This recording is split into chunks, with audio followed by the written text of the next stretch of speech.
जी dear students, अब हमारा आप जो टॉपिक है वो है, क्योंकि हम इससे पहले डिस्कस कर चुके हैं किसको, history of the periodic table को लेके चल रहे थे, तो हम उसको डिस्कस कर चुके हैं। अब हिस्ट्री ऑफ पीरियोडिक टेबल में हमने वो सारी चीज़ें डिस्कस कर ली जो जो हमारे पास थी। अब हम करते हैं हमारा अपना जो पीरियोडिक टेबल है, जिसको हम कहते हैं हमारा मॉडर्न पीरियोडिक टेबल है। तो मॉडर्न पीरियोडिक टेबल में सबसे पहले इसका पीरियोडिक लॉ जो है वो देखना बहुत ज़रूरी है। पीरियोडिक लॉ में क्या कहता है? कहता है properties of the elements are the periodic function of their atomic number. So observe करें, क्योंकि इससे पहले न्यूलैंड ने भी एटॉमिक मैथ्स को लिया था, मेंडलीव ने भी एटॉमिक मैथ्स को लिया था। तो उस प्रॉब्लम को सॉल्व करने के लिए मोज़ले ने एटॉमिक मैथ्स जब डिस्कवर हुआ तो उसके बाद उसने इसको पीरियोडिक लॉ जो है वो इसको स्टेटमेंट दी कि अगर हम एलिमेंट्स को उनके एटॉमिक नंबर की बेस के ऊपर अरेंज करते हैं तो वो एलिमेंट्स जिनकी प्रॉपर्टीज़ क्या हैं, सेम हैं, they should got same places in the periodic table. उनकी पीरियोडिक टेबल में प्लेसेस क्या होगी, सेम होगी। अब इसके साथ ही हम अगर थोड़ा सा मूव करते हैं पीछे की तरफ, तो हम जो लिमिटेशंस लेते आ रहे हैं, तो आइसोटोप वाला प्रॉब्लम ख़त्म हो गया, क्योंकि आइसोटोप्स क्या थे? Atoms of an element having same atomic number, जिनका एटॉमिक नंबर सेम है। यहाँ तो एटॉमिक नंबर के हमारे पास मैथ्स नंबर के ऊपर हमने एलिमेंट्स को अरेंज ही नहीं किया, एटॉमिक नंबर पे, तो आइसोटोप का प्रॉब्लम ठीक ओके हो गया। सेकंड इशू क्या था? Noble gases. तो नोबल गैसेस डिस्कवर्ड हो चुकी हैं, अब उनकी प्रॉपर प्लेस बनेगी हमारे पास, और at that time almost maximum element discovered हो, सो एक प्रॉपर अरेंजमेंट हमारे पास क्या होगी, एलिमेंट्स की बनेगी।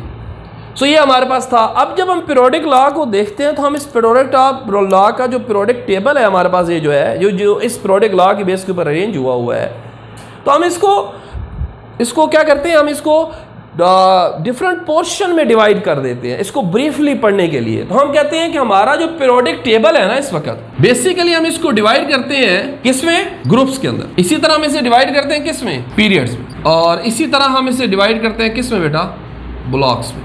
ठीक है। ग्रुप हमारे पास क्या है? हम कहते हैं हमारे पास vertical columns are called groups. Vertical columns को हम क्या कहते हैं, ग्रुप कहते हैं। Horizontal rows are called period. Horizontal rows को हम क्या कहते हैं बेटा, पीरियड कहते हैं। ब्लॉक हमारे पास क्या है? ये हमारे पास क्या है, on the basis of valence sub shell having last electron. ये हमारे पास इसके ऊपर क्या कर रहा होता है, बेस कर रहा होता है। ये हमारा पीरियोडिक टेबल की जो हमने इसको ब्रीफली जब पढ़ना है, तो हमने एक्चुअली बेसिकली पीरियोडिक टेबल में ये चीज़ें जो है वो डिस्कस करनी है। सो फर्स्ट ऑफ ऑल हम जो है ग्रुप्स को जो है वो डिस्कस करते हैं अपने पीरियोडिक टेबल के अंदर। तो ग्रुप्स अभी हमने क्या कहा था, vertical columns are called groups. तो ग्रुप को मेरे बच्चे हमारे पास जब हम बात करते हैं तो हम कहते हैं there are total 18 groups in the periodic table. Total 18 groups हैं हमारे पीरियोडिक टेबल के अंदर। इन ग्रुप्स को हमने क्या किया हुआ है, फर्दर डिवाइड किया हुआ है किस में, एक हम कहते हैं हमारे पास कौन से हैं जी, रिप्रेजेंटेटिव एलिमेंट्स हैं, और एक हम इसको क्या कहते हैं, हमारे पास कौन से एलिमेंट्स हैं, ट्रांजिशन एलिमेंट्स। रिप्रेजेंटेटिव एलिमेंट्स, इनको हम नॉर्मल एलिमेंट्स भी कहते हैं, हम इन्हें मेन ग्रुप एलिमेंट्स भी कहते हैं। दे show periodicity, they show regular pattern of arrangement, regular sequence जो हमारे पास अकॉर्डिंग टू पीरियोडिसिटी आ रहा होता है। प्रॉपर्टीज़ बेस लें या ग्रुप बेस इंफॉर्मेशन लें, ये हमारे पास पीरियोडिक टेबल को कंप्लीटली क्या कर रहे होते हैं, डिस्क्राइब कर रहे होते हैं। जब हम ट्रांजिशन एलिमेंट्स की बात करते हैं तो हम कहते हैं these are the elements show variation in their properties. ये अपनी प्रॉपर्टीज में क्या करते हैं, वेरिएशन शो करते हैं। तो रिप्रेजेंटेटिव एलिमेंट्स जो होते हैं ना, इनको हम सब ग्रुप ए भी कहते हैं। तो देयर आर टोटल 8 ग्रुप्स। तो इसमें टोटल 8 ग्रुप्स है। इसको हम सब ग्रुप बी कहते हैं। तो देयर आर टोटल 10 ग्रुप्स। सो आप ऊपर वाली वो लाइन को देखें, 18 टोटल है, 10 ट्रांजिशन के हैं और 8 हमारे पास किसके हैं, मेन ग्रुप के एलिमेंट्स हैं। अब हमारे पास जो मेरे बच्चे हैं, हम थोड़ा सा ग्रुप को फर्दर इसके अंदर कुछ चीज़ों को डिस्कस करते हैं जो मेन पॉइंट्स हैं। कोशिश मैं यही करूँगा कि आपका लेक्चर ज़्यादा लेंथी ना हो, लेकिन जो चीज़ें इंपॉर्टेंट हैं वो डिस्कस करनी बहुत ज़रूरी है। तो हम कहते हैं जो ग्रुप के अंदर हमारे पास जो था ना, all members of the same group have same properties. एक ग्रुप के जितने मेंबर्स होंगे उनकी प्रॉपर्टीज क्या होंगी, सेम होंगी। उसकी रीजन क्या है, हम कहते हैं कि all group, all members of the same group have same number of electron in their valence shell. इनके वैलेंस शेल में इलेक्ट्रॉन सेम है, तो सेम प्रॉपर्टीज है। आप जरा देखें, मैं ग्रुप 1A की बात कर रहा हूं और ग्रुप 1A के 2 एलिमेंट्स ले रहा हूं, एक सोडियम है एक पोटाशियम है, 1s2 2s2 2p6, ये इसका वैलेंस शेल है, 1 electron, 1s2 2s2 2p6 3s2 3p6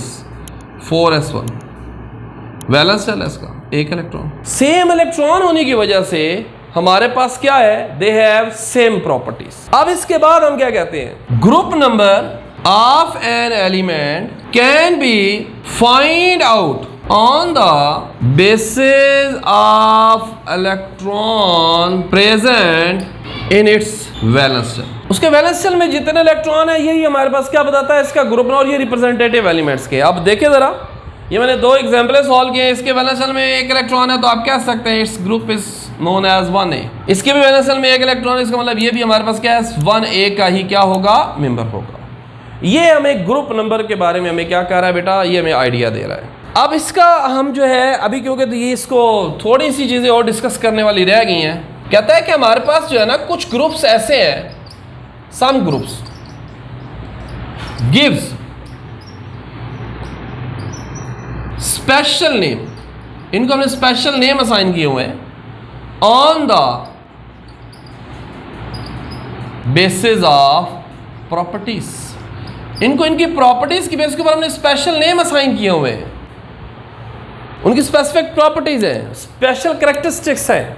जैसे आप देखें, हम कहते हैं ग्रुप 1A है तो इसकी इलेक्ट्रॉनिक वैलेंस इलेक्ट्रॉनिक कन्फिगरेशन क्या है, NS1 है। हम इसे क्या कहते हैं, ये है alkali metals, because highly soluble in water, ये वाटर में हाईली सॉलेबल है। ग्रुप 2A हम इसे क्या कहते हैं, इसकी वैलेंस इलेक्ट्रॉनिक कन्फिगरेशन क्या है, NS2 है।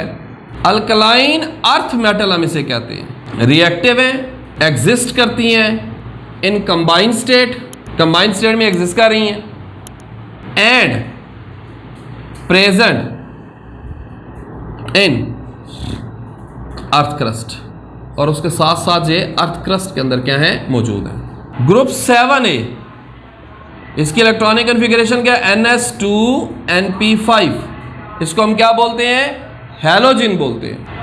साल्ट फार्मिंग है ये, क्योंकि ये हाईली इलेक्ट्रोनेगेटिव होते हैं।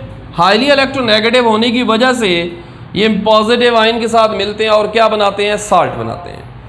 इसी तरह हमारे पास क्या है बेटा, ग्रुप 8A है और इसको हम क्या बोलते हैं, इसकी वैलेंस इलेक्ट्रॉनिक कन्फिगरेशन बेटा क्या है, NS2 और NP6। हम इसे क्या कहते हैं, ये क्या है बेटा, ये नोबल गैसेस हैं। और हमारे पास इनको हमने नोबल गैसेस क्यों कहा, इनके जो कंप्लीट वैलेंस शेल हैं, वैलेंस शेल इसका क्या है, कंप्लीट है, नॉन रिएक्टिव है, ठीक है, इजीली रिएक्शन में पार्टिसिपेट नहीं करती। ये हमारा जो था ना बेटा, ऑल अबाउट द, हमारे पास क्या था बेटा, ग्रुप से रिलेटेड हमारी इंफॉर्मेशन थी।